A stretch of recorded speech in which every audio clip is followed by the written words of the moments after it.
নমস্কার বন্ধুরা, প্রিয়াস কিচেনের আরও একটি নতুন পর্বে আপনাদের সকলকে স্বাগত জানাই। আজ আমি আপনাদের সাথে ভাইফোঁটা স্পেশাল একটা রেসিপি শেয়ার করব। সামনেই তো ভাইফোঁটা, আর ভাইফোঁটার দিনে কিন্তু সকালে লুচিটা একদম মাস্ট প্রত্যেক বাঙালি বাড়িতেই। আর এই লুচির সাথে খাওয়ার জন্য এই আলুর তরকারিটা কিন্তু জাস্ট অসাধারণ খেতে হয়। বানানো যেরকম সহজ, আবার খেতেও কিন্তু অসাধারণ। তাহলে চলুন এবার আমি রান্নাটা শুরু করি। লুচির সাথে খাওয়ার জন্য একদম পারফেক্ট আলুর তরকারি বানানোর জন্য আমি প্রথমেই কড়াই খুব ভালো মতো গরম করে নিয়ে দিয়ে দিলাম 1 টেবিল চামচ মতো সর্ষের তেল। তেল খুব ভালো মতো গরম করে নিয়েছি। তারপর ফোড়নে দিয়ে দিলাম একটা শুকনো লঙ্কা, কিছুটা পরিমাণে গোটা জিরে আর কালো সর্ষে। ফোড়নটা এখন প্রথমে হালকা একটু নাড়াচাড়া করে নিচ্ছি। তারপর দিয়ে দেবো একটা মাঝারি সাইজের টমেটো ছোট টুকরো করে। টমেটো প্রথমে হালকা একটু নাড়াচাড়া করে ভেজে নেব। তারপর দিয়ে দেব 1 চামচ মতো আদার পেস্ট।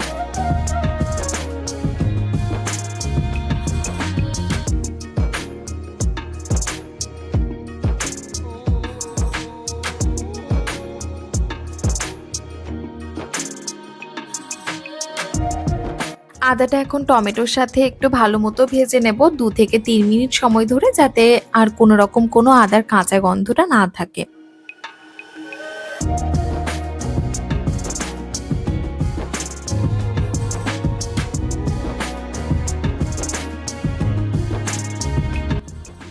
আদাটা মোটামুটি ভাজা হয়ে এসেছে। এরপর আমি কয়েকটা গুঁড়ো মশলা দিয়ে দেবো। প্রথমেই দিয়ে দিচ্ছি 1/4 চামচের থেকেও কম হলুদ গুঁড়ো। তারপর দিয়ে দিলাম 3/4 চামচ মতো কাশ্মীরি রেড চিলি পাউডার, 1/4 চামচ মতো জিরে গুঁড়ো আর 1/2 চামচ ধনে গুঁড়ো। প্রথমে শুকনো মশলাগুলো ভালো মতো মিশিয়ে নিচ্ছি। তারপর দিয়ে দেবো সামান্য একটু জল, যাতে মশলাটা কোনোভাবেই পুড়ে না যায়। তারপর সেটা ভালো মতো ফুটিয়ে নিয়ে দিয়ে দেবো কিছুটা পরিমাণ মতো লবণ। তারপর কিন্তু ঢাকা দিয়ে আমি মশলাটা কষিয়ে নেব 10 থেকে 12 মিনিটের জন্য একদম লো ফ্লেমে, যাতে মশলাটা ভালো মতো কষে গিয়ে সুন্দর তেল ছেড়ে আসে। আর মাঝে কিন্তু অবশ্যই একবার ঢাকা সরিয়ে নাড়াচাড়া করে দেবেন।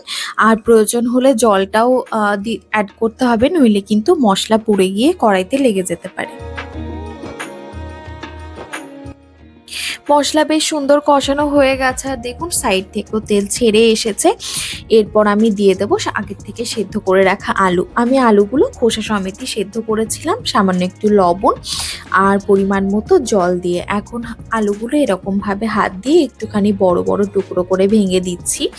এটা কিন্তু বেশ সুন্দর লাগে খেতে। আমি আগের থেকে কয়েকটা ভেঙে রেখেছিলাম, সেটাই দিয়ে দিলাম। এখানে আমি মোট 250 গ্রাম আলু সেদ্ধ করে নিয়েছিলাম, তারপরে খোসা ছাড়িয়ে নিয়েছি। এবারে এগুলো মশলার সাথে প্রথমে ভালো মতো মিক্স করে নেব, তারপরে পরিমাণ মতো গরম জল দেব। তবে এই সময় খুব একটা বেশি নাড়াচাড়া করা যাবে না, কারণ আলুটা তো সেদ্ধ আছে, তখন আরও বেশি ছোট টুকরোতে ভেঙে যাবে, তাই জন্য।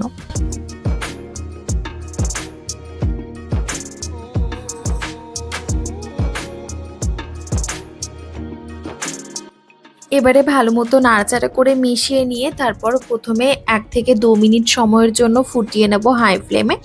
তারপর ঢাকা দিয়ে রান্না করে নেব 8 থেকে 10 মিনিটের জন্য একদম লো ফ্লেমে, যাতে আলুর মধ্যেও সুন্দরভাবে ফ্লেভার ঢুকে যায় আর একটুখানি ঘন হয়ে যায়।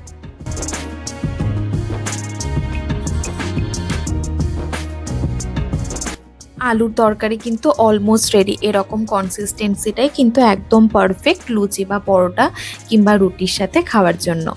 দিয়ে দিচ্ছি সামান্য একটু গুড়ের পাউডার স্বাদটা ব্যালেন্স করার জন্য। এটা ভালো মতো নাড়াচাড়া করে মিশিয়ে নিয়ে একটুখানি ধনেপাতা আর কাঁচা লঙ্কা ছড়িয়ে দিলেই কিন্তু এই আলুর তরকারি সার্ভ করার জন্য একদম রেডি হয়ে যাবে। ভাইফোঁটার দিন কিংবা যে কোনো দিনে কিন্তু এটা খুব সহজেই আপনারা বাড়িতে বানিয়ে নেবেন।